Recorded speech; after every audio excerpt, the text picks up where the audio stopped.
मनोज जरंगे नावाची व्यक्ती ही महाराष्ट्राला सतत अशांत करण्याच्या भानगडीत आहे। त्या संबंधाने माननीय उच्च न्यायालयामध्ये 2 याचिका प्रलंबित आहेत, गुन्हेगारी याचिका आहेत।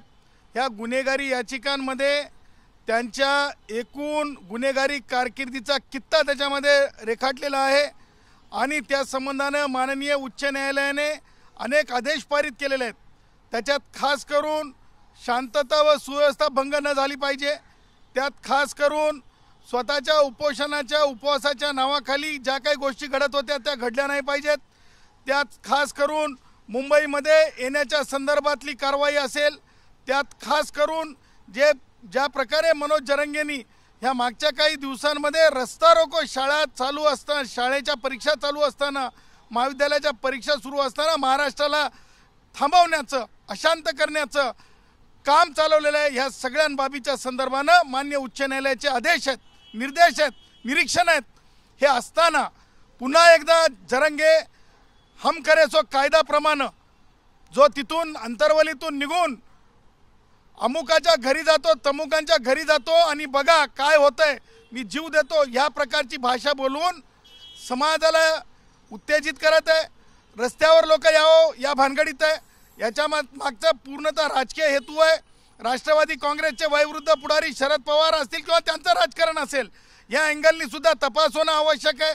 महाराष्ट्र डिस्टर्ब नाही झाला पाहिजे हे महत्त्वाचं आहे। आणि त्याही पुढे जाऊन मी असं म्हणेल की ज्या जरंगे 5 पेक्षा जास्त लोक घेऊन अंतरवलीतून निघालाय, मी जालन्याच्या पोलीस अधीक्षकांना विनंती करत आहे, जालन्याचे पोलीस अधीक्षक दोन्ही याचिकांमध्ये जे आहेत प्रतिवादी आहेत, त्यांना मी म्हणत आहे की ताबडतोब जरंगेला पुढील गुन्हेगारी आणि लोकांना उत्तेजित करून लोकांमध्ये एक आक्रमकता आणून महाराष्ट्रामध्ये जाळपोळ, दगडफेक, मारहाण, मुंबई डिस्टर्ब करणे, आर्थिक राजधानी हे होऊ नये याच्यासाठी त्याला ताबडतोब पावबंद करावं, प्रतिबंध करावं। नवी मुंबई पोलीस असतील त्यांनी प्रतिबंध करावा, मुंबई पोलीस आयुक्त असतील त्यांनी त्याच्यावर विचार करावा, कारवाई करावी।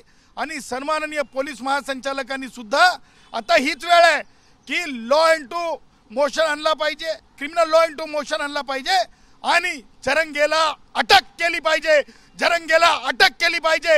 अन्यथा अशा प्रकारची चळवळीच्या नावाखालची गुन्हेगारी वाढत जाईल आणि संविधान मान्य नसणारी अशी गुन्हेगारी, पोलीस मॅन्युअल मान्य नसणारी, CRPSC मान्य नसणारी ही गुन्हेगारीला आता आळा घातला पाहिजे। विलंब न होता कारवाई झाली पाहिजे।